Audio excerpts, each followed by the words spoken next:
Senatati. So I'll call the meeting to order at 6 and do roll call. Barry Johnson, I'm here. Jeff Carter. Here. Rick Rosner. Here.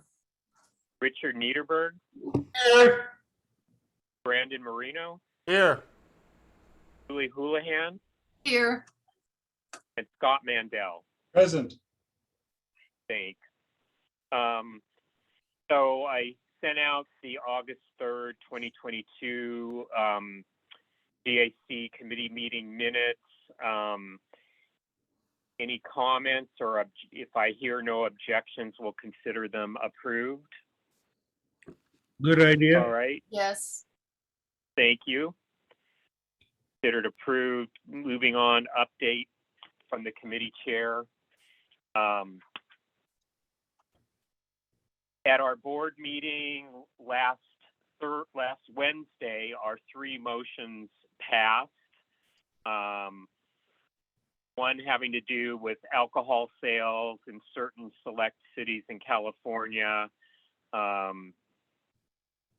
being allowed to happen until 4 a.m., which I believe failed in the House and Senate. Our second motion that passed had to do with a ballot measure for additional low-cost rental units, but it's a ballot measure that didn't have a dollar amount attached. That passed, where we were saying we weren't going to support it unless they told us how much it was.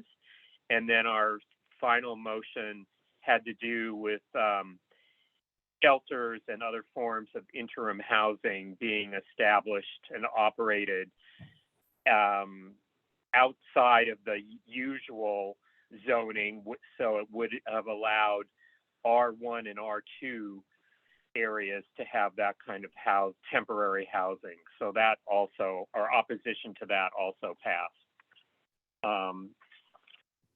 I'll move on to public comments on non-agenda items within the committee's jurisdiction. Do we have any members of the public who would like to speak? Please raise your hand or press *9.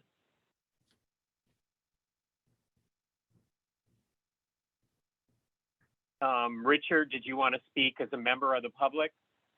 Yeah, it's interesting that they didn't try to prohibit it in SL zones, submerged land. That's all. All right. Rick? Maybe it pertains, I don't know, but Elements Pharmacy now has the bivalent vaccine. I got it today. So if you're looking around for the one that fights Omicron and BA5, they have it. Yeah, and I found out that Walgreens at Ventura and Vineland is expecting it tomorrow or Friday. That's where I've gotten 2 of mine, I know. Julie, did you have your hand up? Okay, No, Jeff? I'm good. Thank you. Okay. Go ahead, Jeff. Thank you. The Element Pharmacy also has something called Efusheld, which is for someone who does not have COVID, but it's an extra sort of clear option that you can get from them, and it is free. Oh, and also for free is they have flu Your shots. doctor. They have flu shots, and they say this flu season is going to be worse than usual. So, Yeah, I just heard yesterday that Australia, and New Zealand, where winter is just ending, and spring will soon begin on September 22nd, I guess, that they had a particularly bad winter flu season the last 2 or 3 months. So yeah, we could expect that too. All right, I'll go on to number 5. Any responses to our public comments from anyone? All right, seeing none. Moving on to Agenda item number 6, discussion and possible motion, community impact statement with respect to Council Files 20-1074, 20-1074-S1, 20-1074-S2, and 20-1074-SC regarding both the private and public parking ramifications of a permanent LA alfresco program. And basically, I just want, the city is moving towards a permanent alfresco problem. And I don't have a problem with sidewalk dining, but I do have a problem, and people have contacted me in affected residential neighborhoods. I have a problem now that we're getting out of the pandemic per se, that parking lots, restaurant parking lots, and curbside public parking in front of restaurants is still being used for dining. And essentially, many of these restaurants, well, all restaurants, are able to fully utilize their indoor dining as pre-COVID-19 completely. So by still using this outdoor parking lot dining and in the street dining, they are in effect, some of them have double the amount of seating that they had before COVID. And the cars, therefore, park in farther away and into residential neighborhoods. And, I think enough is enough. I was for helping out restaurants when they needed the help, but now it's just a cash cow for them. So I'm going to read the proposed motion I have. The Board of the Studio City Neighborhood Council, SCNC, opposes Council Files 20-1074-S2, 20-1074-S3, 20-1074, and 20-1074-S1, unless all pre-COVID required private parking spaces and all pre-COVID street parking spaces are returned to their original pre-COVID status. While the SCNC in no way opposes legitimate ADA compliant sidewalk dining, the lack of required private parking spaces and street parking spaces are causing severe parking impacts in adjacent residential neighborhoods. While we understand the need for dining in the street during the pandemic, the time has now come to resume pre-COVID parking requirements.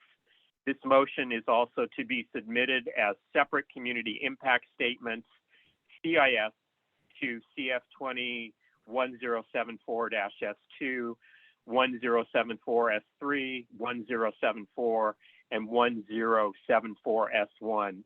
And I did them in that order because S2 and S3 have more to do with the permanent alfresco problem. They're all kind of the original motion from 1074, but I just figured we ought to send it to all 4 just to make sure, we would want to send it to all 4 just to get our opinion in there should the board pass this motion. So do we have a second on this? I second it. Second from Jeff, he was first. Thanks. Do we have any public comment on this proposed motion? Okay, seeing none. Okay, we'll go to committee comment. Go ahead, Richard. I'm wondering if the extra revenue coming in is reflected by the city clerk's office. It would be very nice to have some sort of hard backup data showing that they are doing better now than they were doing before. Right now, we don't have proof of that. We just have congestion and parking, but we don't have proof that they're doing better with the extra parking or the extra fresco dining. Right. So a restaurant could have double its seating capacity from what it had pre-COVID, but we don't know that all that doubling of seats, if they're all occupied to the extent that they were pre-COVID, that is true.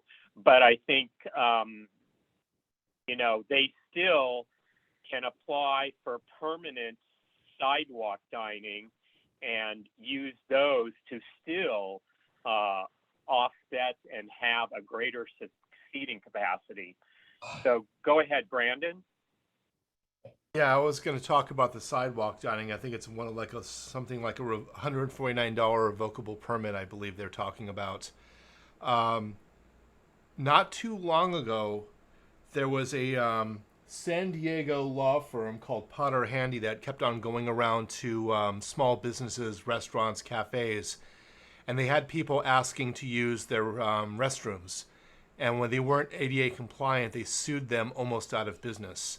I know San Francisco and Los Angeles finally turned around and started going after Potter Handy, but my problem here is 4118, at least the first section, Section A, I believe it's, let me double check this. Yeah, Section A, which deals with having enough room on a sidewalk to allow disabled people to pass.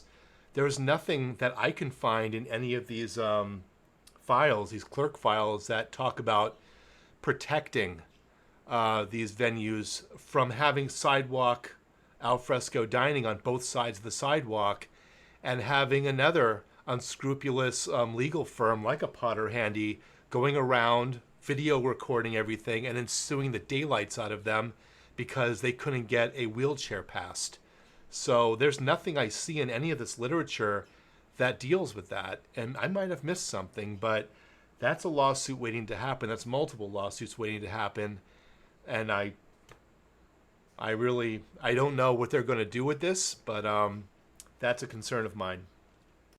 And that's why I said we in no way oppose legitimate ADA compliant sidewalk dining, but you may be right as far as that having been addressed, and perhaps a motion like this will force them to address it finally. Go ahead, Rick. This indicates the need for obviously it won't happen now, but a study of kind of post-COVID behavior, where we know, according, at least, I read newspaper articles that people remain working from home more than they did before COVID. And it would be nice to just survey a whole range of behaviors to see if eventually 10 years from now, people are going to be driving less, which would, make alfresco dining more feasible.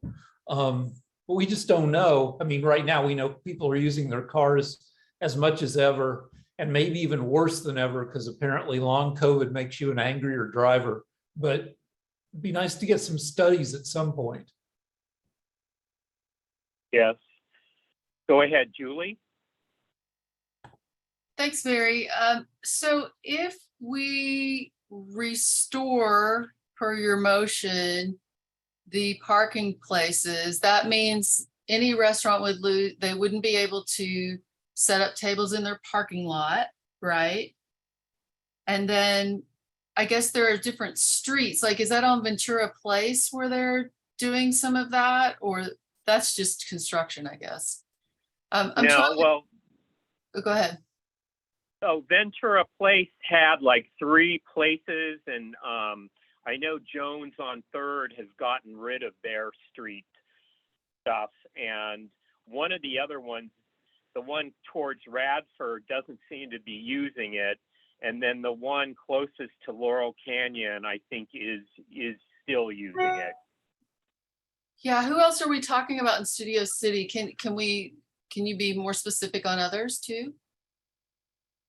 Well, for me, the poster child has been Tahunga Village, and say a place like Vitello's, which in the last few months, they had a tent in their parking lot, their whole parking lot, for the longest time. They've gotten rid of that. they're now using about 2/3 of their parking lot for parking again. The rest of it has tables, and then they have tables out into the street.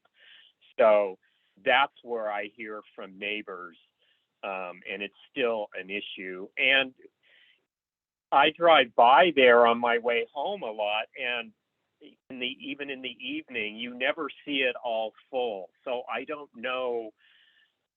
I don't believe that they need all that they've got outside, plus what they now are utilizing fully inside, which they couldn't fully utilize inside during the pandemic. So that's why I encourage the sidewalk al fresco. And it's interesting to note also that pre-COVID, a sidewalk dining permit was $1,800. They've now lowered it, as you pointed out, to $150.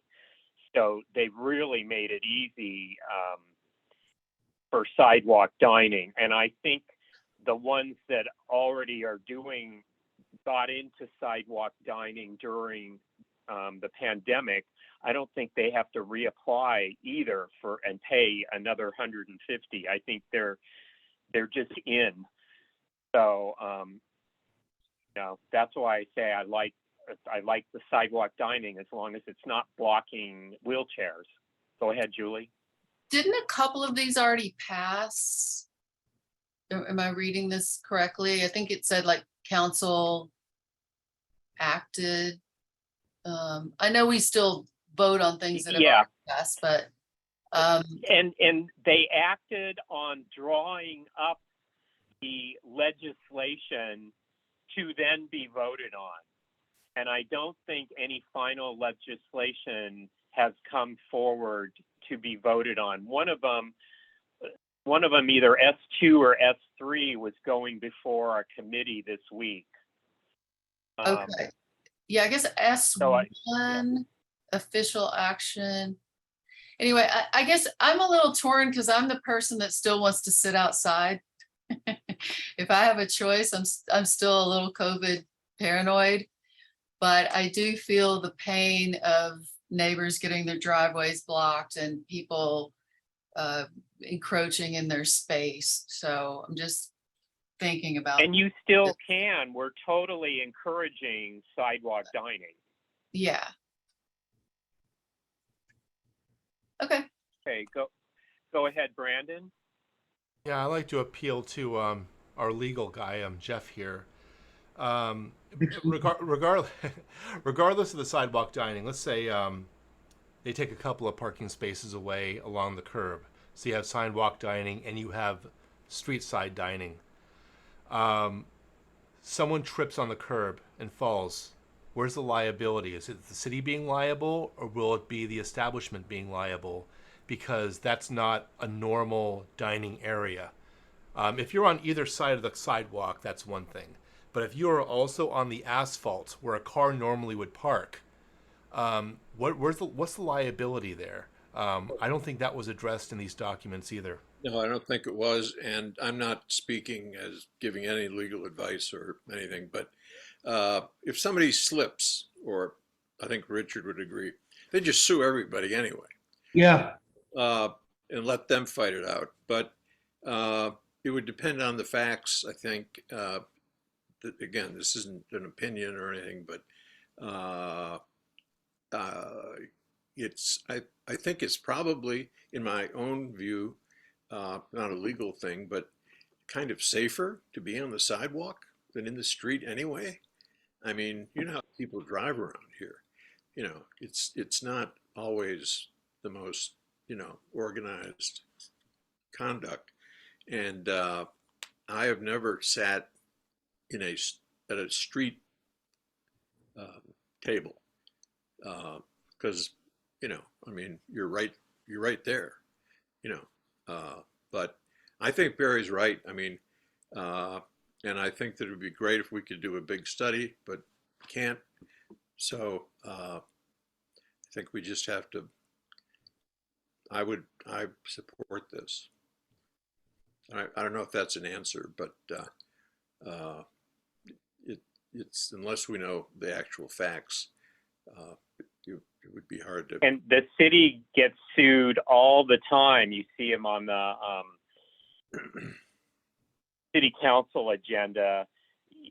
They get sued for slips and falls on the sidewalk, even, because even if they sue the property owner who has the sidewalk in front of their property, the people suing know the city has the deepest pockets. So, there's all these big payouts that the city's making all the time for stuff like that.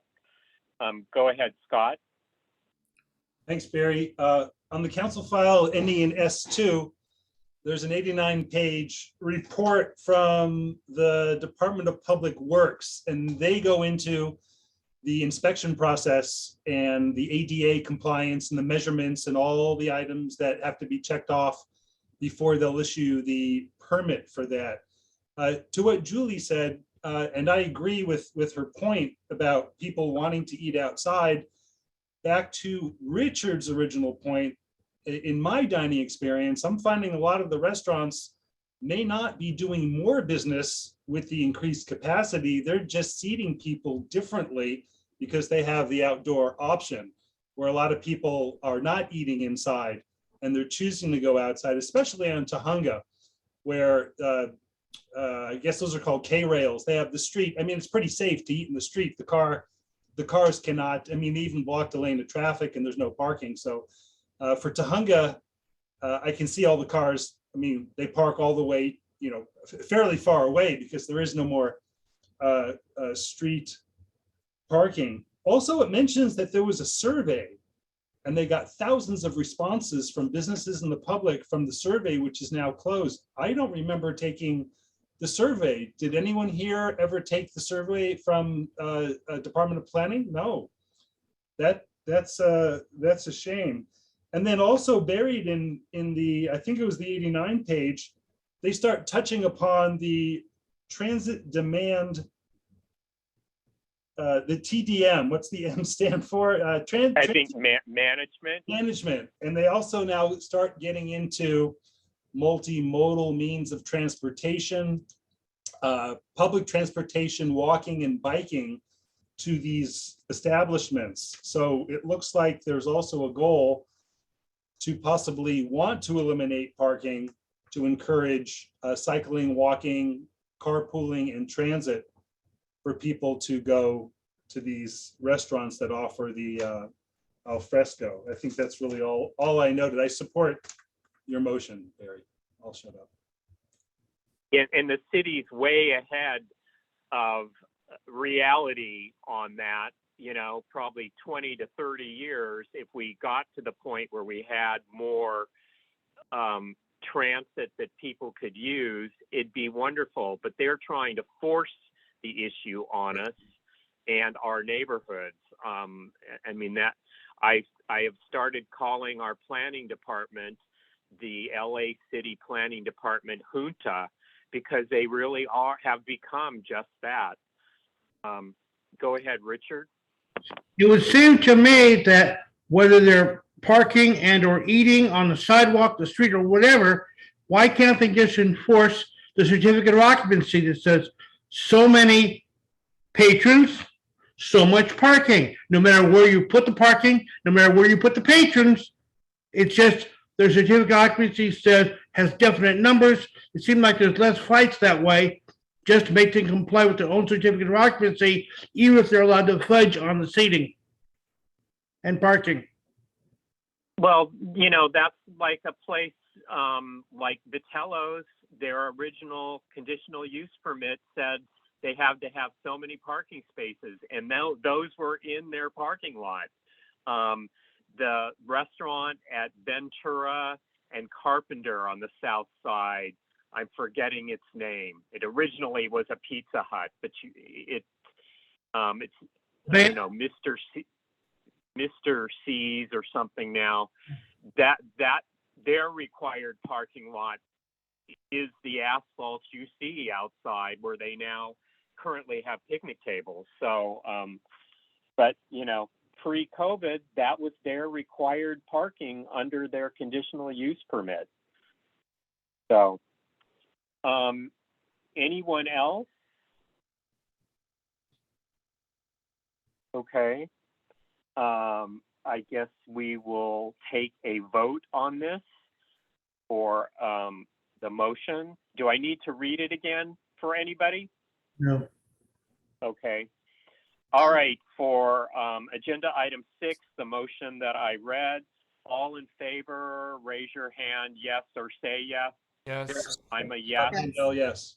Yes. Thank you. Unanimous. Thank you very much. Moving on to number 7. Comments from committee members on subject matter within the committee's jurisdiction. And just let me say, I didn't really have anything else this month. August tends to be fairly slow in terms of new legislation coming forth. Part of that is because the city council was off in July and into early August, so not a lot was generated. Does anyone have anything they want to bring up on subject matter within our jurisdiction? Go ahead, Brandon. I wonder if we can revisit those 2 ad hoc motions from April regarding the code of conduct for the Department of Neighborhood Empowerment. It's been quite a while, and I'd like to maybe revisit that and see what's been going on with it. I'd rather not have those motions die on the vine.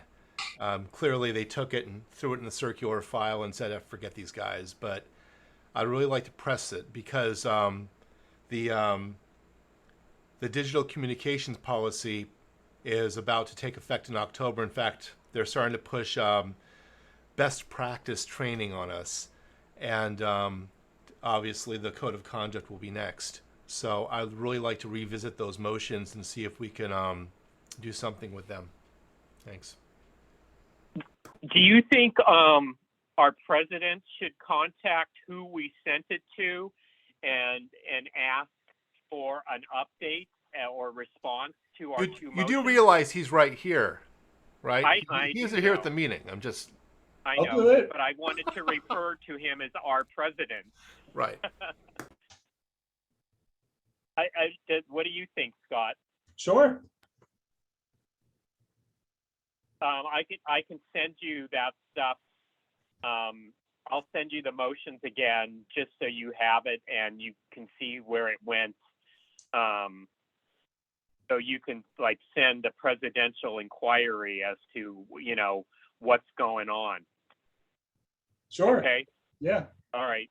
Will do. absolutely. And then if you don't get anywhere with it, we could send motions again, down the line.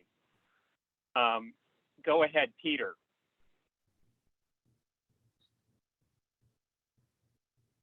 Hi there. Brandon brought up code of conduct. I think this board should look at Brandon's code of conduct to stakeholders. I think we all know what we're talking about. I think someone owes someone an apology before you start spouting off about code of conduct. Thank you. Thanks, Peter. Anyone else? Go ahead, Rick. Yeah, this is a big long-term thing, but I think this is day 9 of the longest heat wave we've ever lived through. And we're going to have to figure out, the city will have to figure out how to make LA livable into the future. Also, we got the Olympics coming in less than 6 years, and there needs to be studies. So that's not a boondoggle. Have to figure out how to make LA comfortable as it gets hotter and as water gets more precious, or we'll lose the entertainment industry because people in entertainment, we're all big babies, and we'll move to, the studios will move to someplace more comfortable. That's it. If such a place exists in the U.S. I was gonna say, like, where? anymore. Well, Vancouver's not in the US, but I'm sure it's more pleasant than LA has been. Yeah, in this summer anyway. Yeah. Go ahead, Richard. It sure would be nice if the code of conduct and of communications applied equally to stakeholders and every outsider, not just council members. If everybody uses the same rules, They say that Armed Society is a polite society, but also it'd be much politer neighborhood council meetings if everybody had to follow the same rules, not just the ones that are appointed or elected to the neighborhood councils. Thanks, Julie. And Jeff, anyone else? Right now, I just had a quick comment. Vancouver right now is 68, sunny. The high was, You muted Oh, yourself. Unmute, Jeff. let me start over again. Vancouver right now is 68, sunny. High today was 72. Wow. And the low tonight will be 54. And that pretty much is the same throughout next week and into the future. I believe Jeff Carter is Sounds officially nice. trolling us. I believe it's also quite cold in the winter. Oh, well, Yeah, I was born in Buffalo, so that doesn't bother me. That. Yeah, but you're close to Studio, Toronto, where they lots of shoot. studio. I Huh? was just gonna say Studio City is supposed to be 84 on Saturday, but it may also be raining. Right. Well, that'd be good. Not necessarily. Rain. But the rain would be in the morning, not the evening, from what I've heard. To sit on wet grass, huh? Okay. All right, anybody else on comments Yeah. within our jurisdiction? Yeah, go ahead. I'll just say my wish list, I think about this almost every meeting, is how I wish we had some type of Studio City trolley that could drive people around, because it would answer a lot of, it would help a lot of problems with parking and going to restaurants. It's very difficult, as you all know, to park on Ventura Boulevard and go to a restaurant. And then you valet and they drive up into the neighbor's area. And it would just be so great to have a trolley. They have one in Little Rock and North Little Rock, where I'm from in Arkansas, and it goes over the bridge and it takes people back and forth, and it's wonderful. So We used It was tried to probably in work pretty between well. Thanksgiving and Christmas of 2016, I believe. The bid Right. under John Walker tried it for like 5 weeks, but it didn't have a huge ridership. Even with CBS buses, I know, the big white buses. Yeah, they were using the the large kind of vans that they use to bring the audience for the talk from the Studio City parking structure to the studio at Radford. So, the vehicles are around. It's just a question of paying for it, paying someone to drive them. Yes, Brandon. Was John Walker the president of the BID and the SCNC at the same time, 2016? No, he No. left. He resigned before his term was like 4 months Okay. before his term was over to become the paid, not the president, the paid administrator of the BID. Oh, okay. And he did that for like 2 years. And that's when Lisa Sarkin was president for like 4 months. Mm-hmm. Anyone else? oh, I can bring up one other thing, if you don't mind. Yeah. Um, I'm sure you guys all know okay, I'm gonna blank on her name now. The gal who is the executive director for BID now. Vicky? Vicky, thank you That's so all. much. Yeah. She and I had coffee a couple weeks ago, and we were talking about the corner of Ventura and Laurel Canyon, and her desire to sort of make that a special area. And, by decorating it or painting, they're painting like old, I don't know what those boxes are that they're painting, but